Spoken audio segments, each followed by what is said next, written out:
Welcome to the video for Module 3, where we're going to take a look at break-even analysis.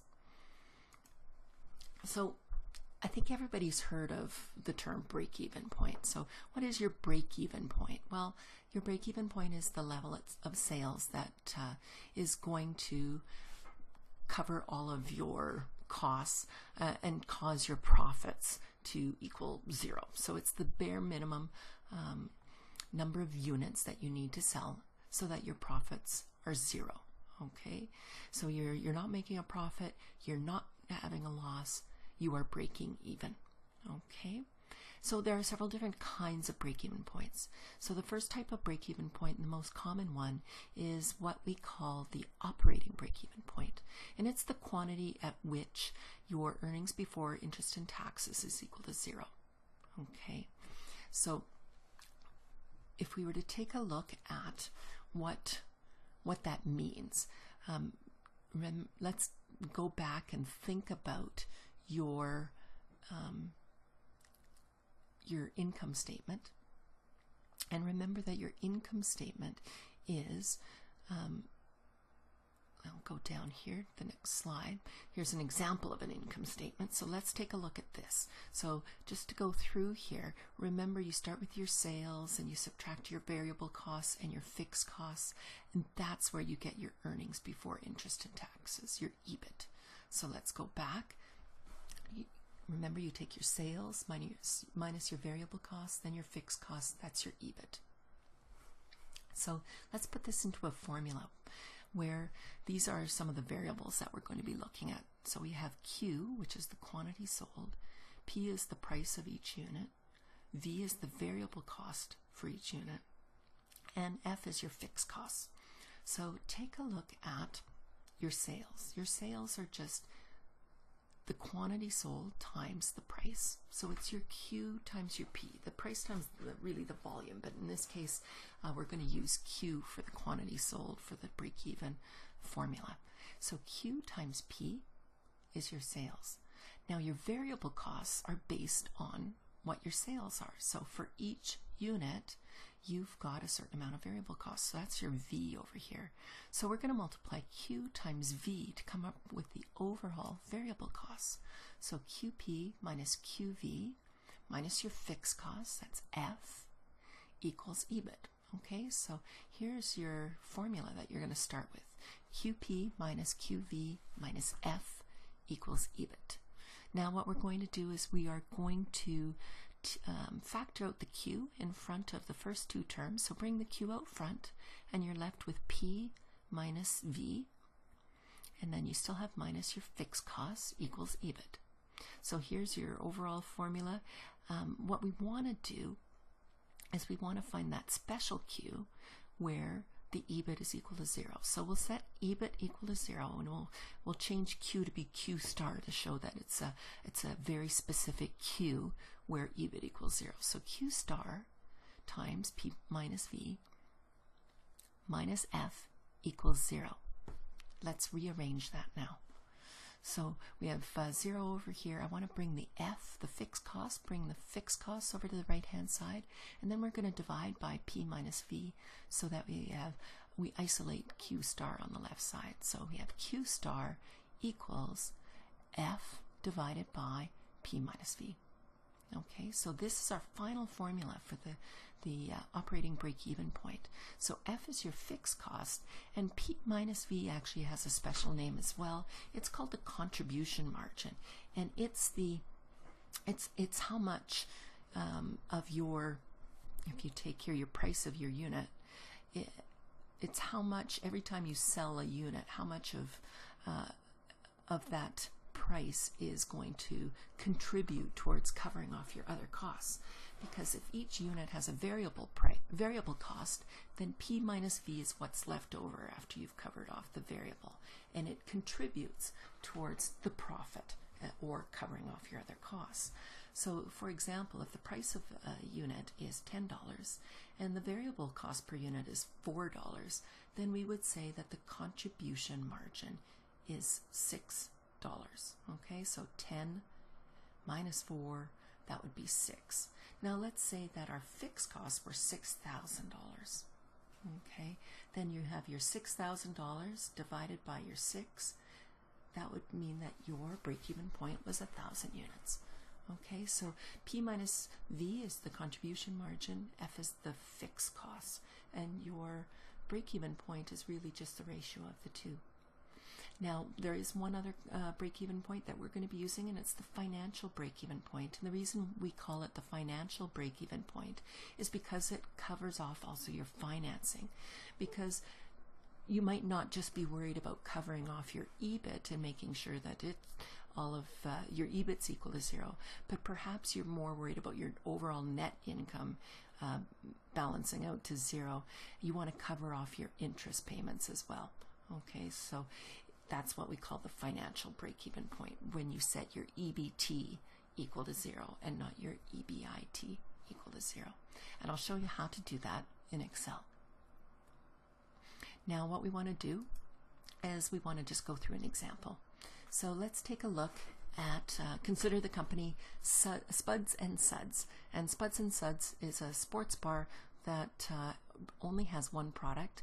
They sell a plate of gourmet French fries and a pitcher of imported beer for $16 a serving. Now, last year they sold 156,250 servings.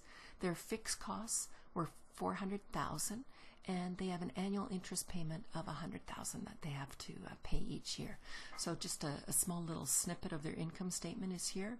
They have their sales, and then their variable costs. Their fixed costs from up here were $400,000, $100,000 for interest expense.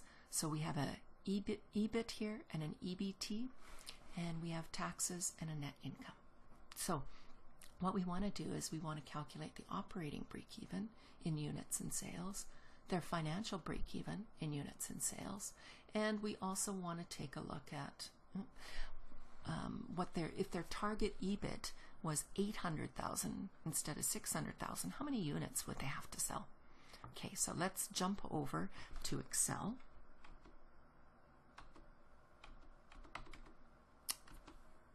One more there. Okay, so taking a look at your Excel spreadsheet. So this is Module 3 template. I've got a little bit of an income statement set up that will build quickly. And we've got our input area up above where we've put some of our constant values or values that we want to be able to play with to do a what-if analysis. So I am going to go and I'm going to put my sales in. It's equal to the price times the volume. So the price times the volume. So here's the unit sales. Now we know that our variable costs are, in this case, 60% of our sales. So if we say 60% times our sales, so our contribution margin is 40% if our variable costs are 60% of our sales. Okay, so when we sell 2.5 million, our variable costs are 1.5 million. Our fixed costs now have nothing to do with volume. They are just going to be equal to, and I need to put that up here. I'm going to put, oops, let's put our fixed costs up here. And that's 100,000.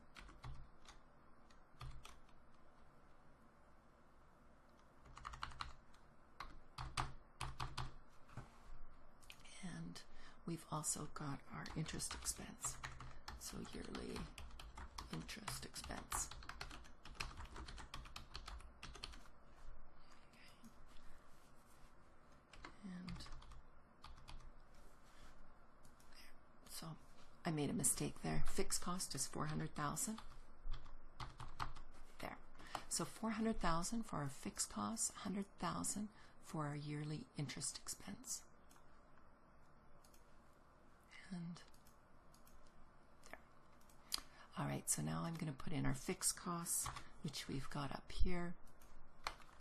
Our earnings before interest and taxes, remember, is just our sales minus our variable costs minus our fixed costs. So that comes to 600,000. Now our interest expense is from our input area up here, 100,000. And then we've got our earnings before taxes, which is just our EBIT less our interest. Okay. Now our taxes, we know are 40%, and so we'll take our tax rate of 40%. We'll multiply that by our earnings before taxes. And when we subtract the two, that is our net income. Okay, so we've built our income, a very simple income statement. Now what we want to do is we want to figure out what our operating break-even point is. So we can use our formula. So our operating break-even point, we said, okay, is our operating break-even point is our F divided by our P minus V. So I can put in brackets. So here is our P minus our variable costs. And now this is variable cost per unit. So it's 60% of the 16. So we can say that this is 60% of our 16. Okay. And our break-even point shouldn't be in dollars. We'll put it in units. So I'll just say that's a number. Okay. So what we're saying is that we need to sell 62,500 units in order to break even. Okay. So this is using the formula that we had on the previous page, but I want to show you how we often do this in Excel. Now we have a function in Excel, or a little feature in Excel that's called goal seek. And what we'll do is we're going over to our data, and under data we're going to go over to what if analysis. Okay. Now the way what if analysis works, there's three different kinds. We're going to get to all of them this term, but the one we want to look at this today is goal seek. Okay, so click on what if analysis, goal seek. And goal seek, the way it works is it says if I set a cell value to a specific number by changing another cell, so what do I need to set F14 equal to in order for it to equal a certain value? So what I really want to know, and remember that break-even analysis is the number of units sold, so profit is equal to 0. So what I really want to do with goal seek, I want to say make profit equal to 0 by changing the number of units sold. Okay, so make profit equal to 0 by changing the number of units sold. And for operating break-even, our profit that we're going to be considering is our EBIT. So I want to set our EBIT cell. So here, instead of 14, I'll say EBIT. So that's C18. I want to make C18 equal to 0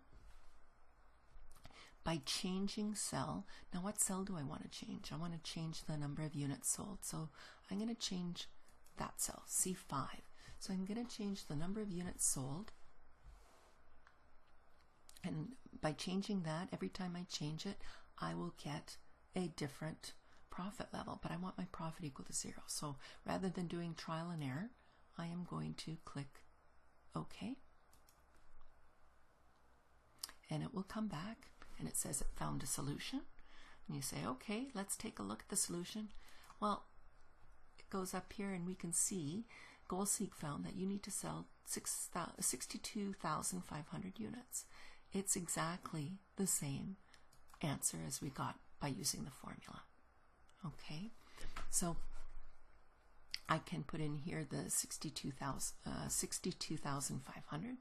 Now if I want to figure out what that is in sales, well, that's just the number of units times 16, the C4.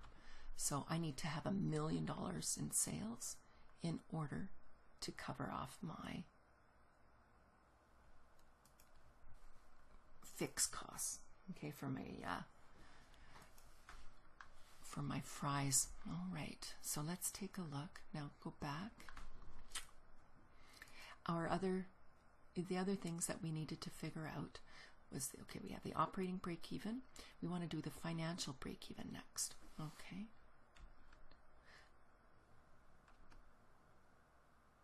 So I'm going to go back and change this to 156,250. Okay. So notice here that these numbers I've put them in. So it's not related to these numbers up here anymore. So we'll keep these constant. Now I'm going to do the financial break-even point. So this time I want my profit equal to 0. And for my profit to equal 0, what I'm talking about here is the net income this time, because I want to include the interest expense, or I could say it's the earning before taxes. But if this is equal to 0, our net income should equal 0 too.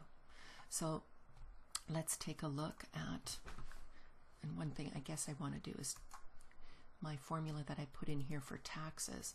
Let's make sure we have the proper one, where if it ends up being negative, it doesn't give me a negative tax there. So okay, so that's put in there. Now what I want to do is I want to change my unit sales, and I want to get it so that my earnings before taxes is 0. So let's say if I sold 100,000. So just doing what if, change that there. My earnings before taxes is 140,000. So I don't need to sell 100,000, maybe a little bit less. Let's try 80,000. Okay. Now when I do 80,000, my earnings before taxes is 12,000.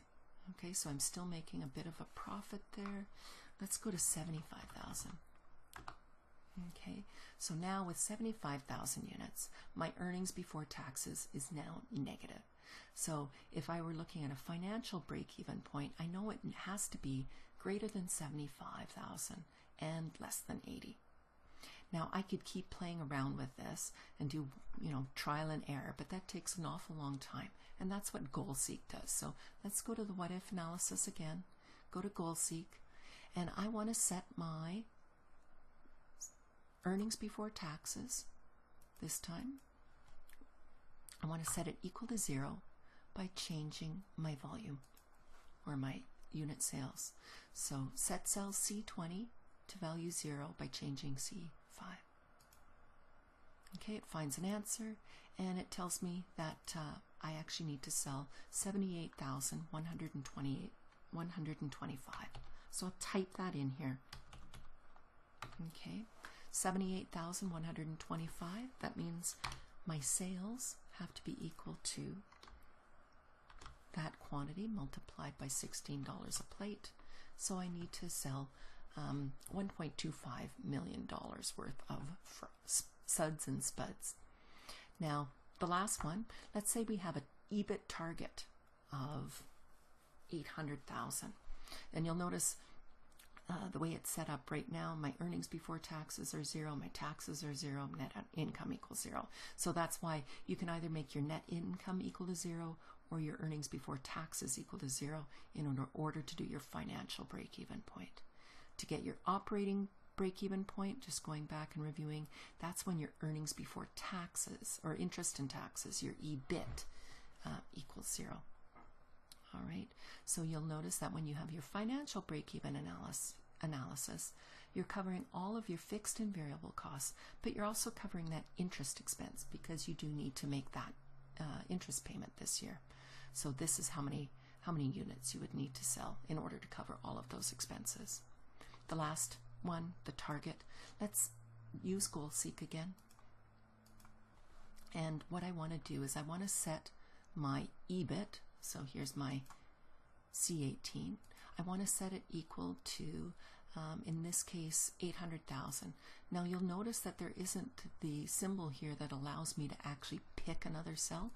So I can't, if I try to click on that C8, I can't put that cell address. So you actually have to enter in a number. Okay, so I want C18 to equal 800,000 by changing my unit sales. And I'll click OK. It will iteratively work this through, and you can see it was actually doing some calculations in there. I'll click OK. Always make sure you read. Did it find a solution? Because sometimes there might not be a solution for it. So you can't just automatically assume that it's found something that is valid. So it did find a solution. We go up here and we see that if we sell 187,500 units, we have sales then of 3 million. Our variable costs and our fixed costs are calculated. Our earnings before interest and taxes are 800,000. So it has found out that if we sell, and I'll put this number in here, 187,500, then we do have an EBIT of 800,000. Okay, so this is GoalSeek, data, what if analysis, GoalSeek, and it's often very useful for us to figure out our break-even point when we have an income statement. Thank you.